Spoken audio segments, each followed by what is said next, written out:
పడ్డదాన్ని ఇంట్లో పెట్టుకున్నాడు, ఇష్టపడ్డదాన్ని ఇంట్లోనే ఇంకో పక్కన ఉంచుకున్నాడు. నారీ నారీ నడుమ మురారీలాగా వాడు చెరువు పక్కన వైప్ చేస్తుంటే నా గుండె రగిలిపోతుంది. ఏమిట్రా ఇంగ్లీషులో మాట్లాడుతున్నా? ఇంకెవరు? ఏం సమాచారం? ఎగిరిపోయిన లకుపికి బిడ్డ వచ్చింది. లోపలికి రావచ్చా అని స్త్రీలు అడగకూడదు, డైరెక్ట్ గా వచ్చేయడమే. నా తలుపులు స్త్రీల కోసం ఎప్పుడూ తెరిచి ఉంటాయి. Thank you. నాకు చిన్న సహాయం కావాలి. సాయమా? నిశాచరా, చెప్పండి. నాకు కొంచెం డబ్బు కావాలి. ఓ, కొంచెం ఏమిటి, ఎంతైనా ఇస్తాను. వేలు, లక్షలు, కోట్లు. నాకు లక్షలు కోట్లు అక్కర్లేదు. ఓ 50,000 చాలు. 50? అవమానం, తీరని అవమానం. నాకు లక్షలు కోట్లు ఇవ్వడమే తప్ప వేలు ఇవ్వను. ఓ చిన్న రిక్వెస్ట్. నేను ఇక్కడ ఉద్యోగం మానేసి వెళ్ళిపోయాను. మీరు తిరిగి ఆ ఉద్యోగం నాకు ఇచ్చి ఈ 50,000 అప్పు తీర్చుకునే అవకాశం ఇస్తేనే నేను తీసుకుంటాను. ఇదిగో 50,000. దీనికంటే ఎక్కువ 10 రెట్లు ఇస్తాను. నీ ఇష్టం వచ్చిన పద్ధతిలో తీర్చుకో. తీసుకో. ఈ డబ్బు నా పద్ధతిలోనే తీరుస్తాను.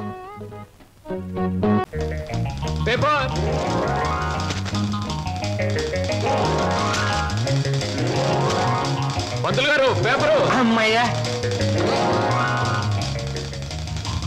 Paper boy. నన్నే? అవును నిన్నే.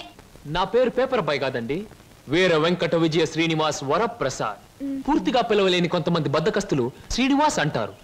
ముచ్చటగా ముద్దుగా పిలవాలనుకున్నవారు సీను అంటారు. సుబ్బమ్మ గారు. నా పేరు సుబ్బమ్మ కాదు, లలిత. ఓహో, మరి మిమ్మల్ని ముద్దుగా విని పిలుస్తారు లల్లి అనా? పిల్లి అని. నీకెందుకు? పేరు లలితంగా ఉంది, పర్సనాలిటీ లలిత లావణ్యంగా ఉంది. ఏమిటి వెటకారంగా ఉందా? అసలు పేపర్ అలా రాయి విసినట్టు విసడం ఏమిటి? చేతికి వచ్చుగా. ఇవ్వచ్చు అనుకోండి, ప్రతి వాళ్ళ చేతికి ఇస్తూ పోతే కొంతమందికి ఇవాళ ఉదయం పేపర్ రేపు సాయంత్రానికి, రేపు సాయంత్రం పేపర్ ఎల్లుండి అని అందుతుంది. అందుకని కొన్ని విసరాలి, కొన్ని ఎగిరేయాలి, కొన్ని చేతికి ఇవ్వాలి. నేను ఎంత గట్టిగా విసిరినా పడే వాళ్ళ చేతిలో అది పువ్వులా పడటం మన టాలెంట్. చాలండి, మీరు వెళ్ళొచ్చు. చూడండి, ఆ పేపర్ లో పేజ్ నంబర్ 4 కాలం నంబర్ 3లో ఆడవాళ్ళకు పనికొచ్చే ఉద్యోగాల ప్రకటన ఉంది. నేను ఉద్యోగం కోసం ప్రయత్నిస్తున్నట్టు ఇతనికి ఎలా తెలుసు? ఏమే మరదలా, ఆ పేపరు నీకు ముందే తెలుసా?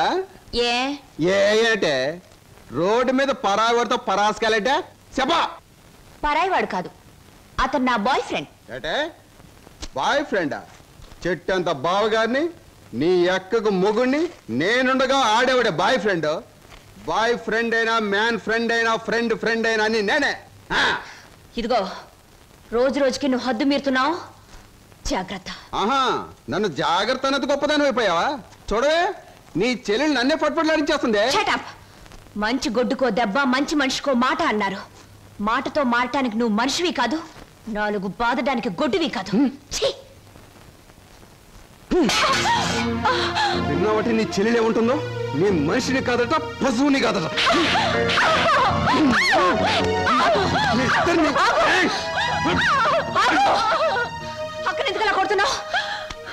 ముద్దుల మరదలు కొడితే నలిగిపోద్దని మళ్ళేనో నేను మనిషిని కాదు, పశువుని కాదా? నేను బ్రతిమాలుతున్నాను, అక్కడేం చేయకు. చిచి, నువ్వు ఇతన్ని బ్రతిమలాడటం కంటే నేను తన్నులు తినటమేనయ్యో. ఈ దుర్మార్గుడికి ఇది అలవాటేగా. ఓసస్, మీ అక్కా చెల్లెల పరామర్శ చాలుగానే మీ ఇద్దరితో వాదించి నా వాళ్ళు చీదర కొట్టింది. స్నానానికి నీళ్ళు పెట్టండి. ఊరుకో అక్క. ఇది రోజు ఉండే బాగోతమే కదమ్మా. ఎలాగో ఇన్నాళ్ళు హాస్టల్లో ఉండి చదువుకున్నావు. ఉద్యోగం దొరికే వరకు కూడా ఆ హాస్టల్లోనే ఉన్నా బాగుండేది. సరే, తొందరగా బయలుదేరు, నీకు ఇంటర్వ్యూకి టైం అవుతుంది.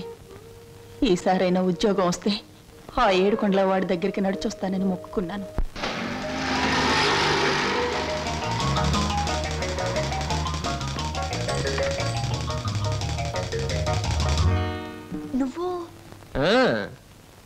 నువ్వు పేపర్ బాయ్ కదూ, మరి ఆటో?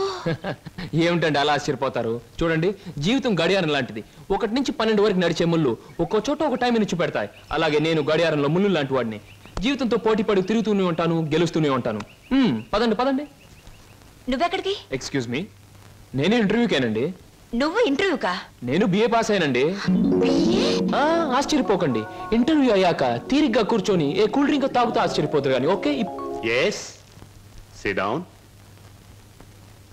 మీ అందరికీ ఒకే ఒక ప్రశ్న వేస్తాను, దానికి మీరు సమాధానం చెప్పాలి. నాకు నచ్చిన సమాధానం చెప్పిన వాళ్ళకి అపాయింట్మెంట్ ఆర్డర్ వస్తుంది. ఓకే? Okay okay sir. ఏమనుకుంటావమ్మా? ఏమున్నాయి? తట్టలుగా బేల్పూరి, థాయ్పూరి, సేవ్పూరి, పాన్పూరి ఉండాది, గిన్నెలుగా ఇడ్లీ దోశ ఉండాది, ఆంకలుగా పెసరట్టు ఉండాది, డ్రమ్ములుగా కాంపి టీ ఉండాది, బకెట్లుగా సాంబార్ ఉండాది. చేతులు వేస్తామా కాలు కొంటది, నోట్లో వేస్తామా చల్లగా ఉంటది, కడుపులో వేస్తామా అడుక్కు ఉంటది. ఏమనుకుంటా అడుకోమా, లోపల ప్లేట్ కడుకోవాలా? రే నోరు మీద. వీడు మద్రాస్కి ఆంధ్రాకి మధ్య బార్డర్లో పుట్టాడండి, అందుకే వీడి భాష అటు ఇటు కాకుండా అయిపోయింది. ఈ టైంలో వీరికి కావాల్సింది కూల్ డ్రింక్. నా డ్యూటీ అయిపోయింది, నాకు కూడా కూల్ డ్రింక్ పట్టుకురా పో. కస్టమర్స్ కి ఎప్పుడు ఏం కావాలో ఎలా కావాలో తెలుసుకుని అడగకుండానే సర్వ్ చేయడం కూడా మన ఎక్స్ట్రా టాలెంట్. వేడికి నేను నిరుద్యోగులు కావాల్సింది కూల్ డ్రింక్. తీసుకోండి. మీరు గడియారం? ఏమిటండి నువ్వులో నుంచి మీరులోకి జంప్ చేశారు? నా గడియారంలో ఈ ముళ్ళు ఇక్కడ సర్వర్ గా పార్ట్ టైం జాబ్. చెప్పండి. ఏం చెప్పమంటారు? పోనీ నన్ను చెప్పమంటారా? చెప్పండి. మీకు అక్కగారు ఉన్నారు, చాలా మంచివారు. మీకు బావగారు ఉన్నారు, చాలా మంచివారు కారు. మీరు చదువు పూర్తి చేసుకుని ఉద్యోగం కోసం కాళ్ళు అడిగేలా తిరుగుతున్నారు. am I right? ఎవరో చెప్పకుండా మీకు